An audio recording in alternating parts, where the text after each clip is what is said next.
ایک روز حضور نے ان سے فرمائش کی کہ مجھے قرآن سناؤ، تو انہوں نے عرض کیا کہ حضور آپ کو قرآن سناؤں، آپ پر تو نازل ہوا ہے۔ تو آپ نے فرمایا کہ ہاں مجھ پر نازل ہوا ہے، لیکن مجھے دوسروں سے سن کر کچھ اور حظ حاصل ہوتا ہے۔ تو حضرت عبداللہ بن مسعود فرماتے ہیں کہ میں نے سورہ نساء کے آغاز سے تلاوت شروع کی، جب اس آیت پر پہنچا، اب یہ آپ چشم تصور سے دیکھیے، ظاہر بات ہے کہ جو صحابہ کرام ادب ملحوظ رکھتے تھے حضور کا، آپ کی مجلس میں جب بیٹھے ہوتے تھے تو بعض روایات میں آتا ہے کہ ایسے ساکت و صامت ہوتے تھے کہ گویا کہ ان کے سروں پر پرندے بیٹھے ہوئے ہیں کہ ذرا بھی جنبش کریں گے تو اندیشہ ہے کہ وہ پرندے اڑ نہ جائیں۔ یہ انداز ہوتا تھا صحابہ کرام کا حضور کی محفل۔ تو اس وقت شکل یہی ہوگی کہ حضرت عبداللہ ابن مسعود پورے ادب کے ساتھ سر جھکائے ہوئے قرآن مجید پڑھ رہے ہوں گے۔ 40 آیتیں وہ پڑھ چکے سورہ نساء کی، جب 41ویں آیت پر آئے فَكَيْفَ إِذَا جِئْنَا مِن كُلِّ أُمَّةٍ بِشَهِيدٍ وَجِئْنَا بِكَ عَلَىٰ هَٰؤُلَاءِ شَهِيدًا۔ اس میں نقشہ کھینچا گیا ہے میدان حشر کا کہ جب تمام امتوں کا حساب ہوگا تو ہر امت پر سرکاری گواہ کی حیثیت سے، پروزیکیوشن وٹنس کی حیثیت سے اس امت کا رسول پہلے پیش کیا جائے گا، اور وہ کھڑے ہو کر گواہی دے گا کہ پروردگار، تیرے جو احکام مجھ تک پہنچے تھے، تیری جو تعلیمات مجھ تک پہنچی تھیں وہ میں نے ان تک پہنچا دی،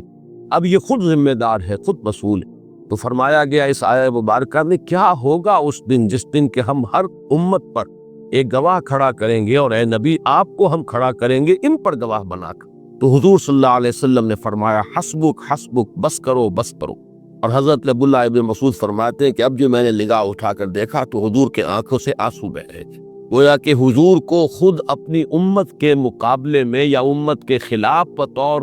ایک سرکاری گواہ کے گواہی دینی ہوگی کہ اللہ تیرا دین جو مجھ تک پہنچا تھا میں نے پہنچا۔ اب یہ اپنے طرز عمل کے پورے طور پر جواب دہ ہے، مسعود ہے۔ اس کے علاوہ میں نے سورہ رحمان کے درس کے ضمن میں ایک بات عرض کی تھی، اس کا میں اعادہ کرنا چاہتا ہوں، اس لیے کہ مجھے یہ اندیشہ ہے کہ شاید اور بھی بہت سے حضرات کے دل میں اسی طرح کی کیفیات ہوں جیسی ایک زمانے میں میرے دل میں بھی رہی ہے۔ سورہ رحمان میں بھی اور اب سورہ واقعہ میں بھی جو آج ہم پڑھیں گے، جنت کی نعمتوں کا ذکر ہے، حور و قصور، غلمان، مشروبات، پھل، میوے، یہ چیزیں وہ ہیں کہ جن کو ہم کہتے ہیں کہ یہ حسی نعمتیں ہیں، سینشول گریٹیفیکیشن،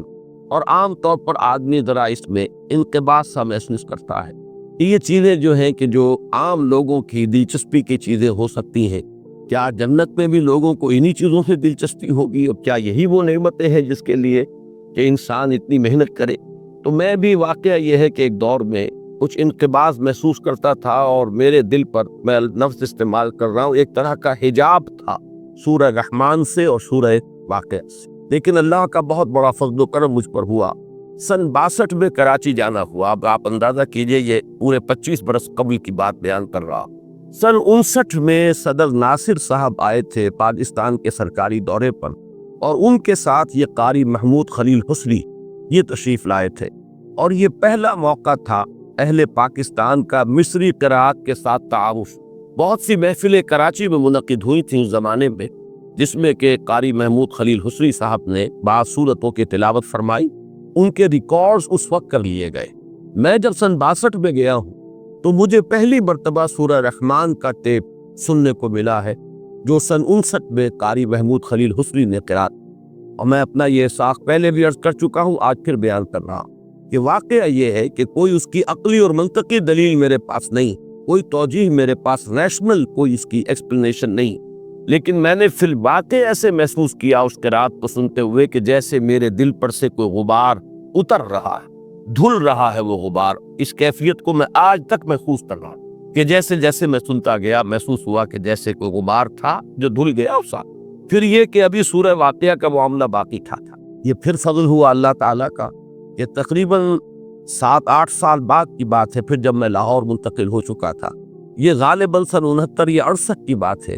کہ قاری محمود خلیل حسنی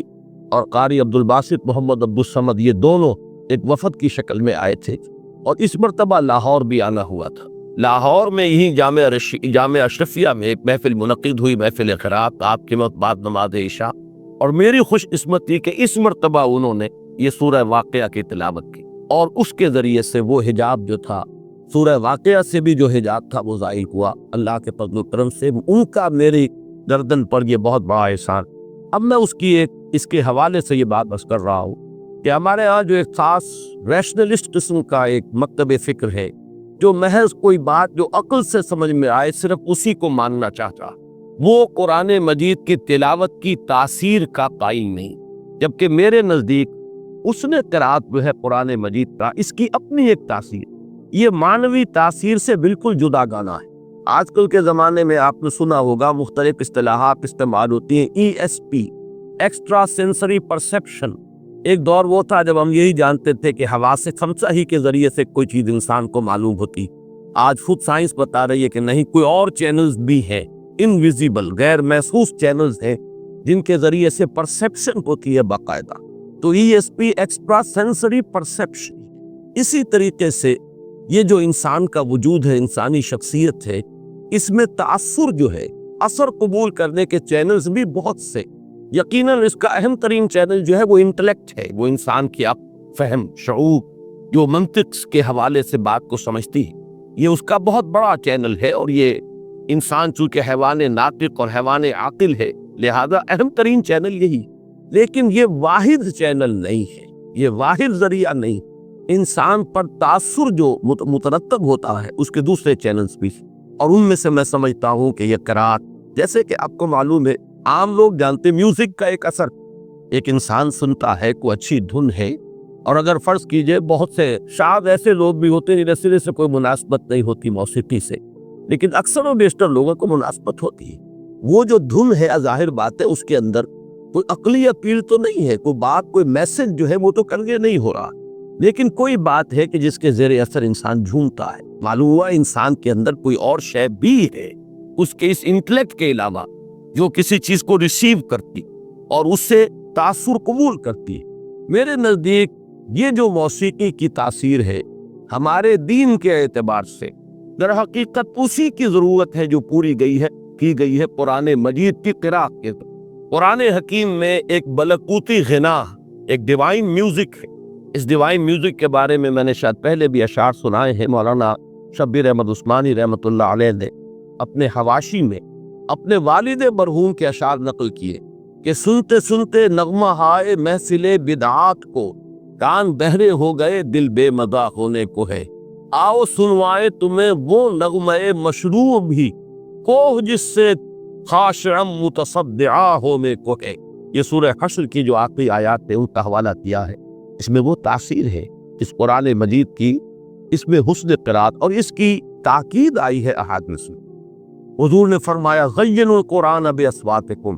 قرآن مجید کو اپنی آوازوں کے ذریعے مزین کرو۔ اگر کسی کو اللہ نے حسن صوت کی نعمت عطا فرمائی ہے تو اس حسن صوت کا سب سے زیادہ جو استعمال ہونا چاہیے قرآن کے لیے ہونا۔ جیسے سورہ رحمان کے شروع میں نے عرض کیا تھا کہ ابتدائی 4 آیات کا جو نتیجہ نکلتا ہے وہ کیا ہے کہ چوٹی کی چیز جو ہے نعمت اللہ کی وہ قرآن ہے،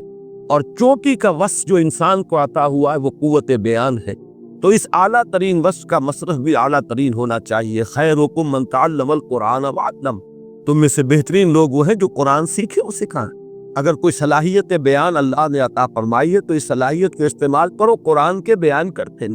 اسی طرح اگر کسی کو اللہ نے اچھی آواز عطا کی تو اس اچھی آواز کو سب سے زیادہ استعمال ہونا چاہیے قرآن کو مزین کرنے۔ یہی لفظ جو حضور نے استعمال، زینوا القرآن باصواتکم۔ حضرت ابو موسیٰ اشعری رضی اللہ تعالیٰ عنہ کو آپ نے تحسین فرمائی ہوں کی کن الفاظ میں، وہ ابھی میں آپ کو سناتا ہوں۔ واقعہ یہ ہوا کہ مدینہ منورہ میں حضور صلی اللہ علیہ وسلم کا یہ معمول تھا کہ رات کے وقت آپ گشت کیا کرتے تھے، مختلف صحابہ کے مکانوں کے قریب سے گزرتے ہوئے تہجد کے وقت آپ دیکھتے تھے کون کس حال۔ اسی ضمن میں یہ واقعہ آتا ہے کہ حضرت ابو بکر کے مکان کے قریب سے گزرے تو وہ بھی نماز پڑھ رہے تھے، تہجد کی، اس میں قرآن پڑھ رہے تھے،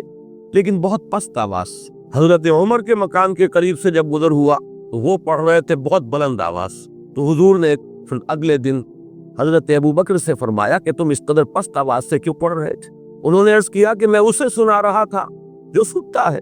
وہ زیادہ خفی سے خفی آواز ہو وہ بھی سنتا ہے، یعنی اللہ کو سنانا ہے۔ تہجد میں تو انسان اللہ کو سناتا۔ حضرت عمر سے پوچھا، انہوں نے عرض کیا کہ میں شیطان کو بھگانے کے لیے یہ اپنی آواز بلند کرتا تھا۔ تو حضور نے دونوں سے یہ فرمایا، حضرت ابو بکر سے فرمایا ذرا بلند کرو آواز، اور حضرت عمر سے فرمایا کہ ذرا آواز نیچی، اعتدال کے روش اختیار۔ اسی طرح کا ایک واقعہ آتا ہے کہ آپ قریب سے گزرے حضرت ابو موسیٰ اشعری کے مکان سے، اب وہ پڑھ رہے تھے، انہیں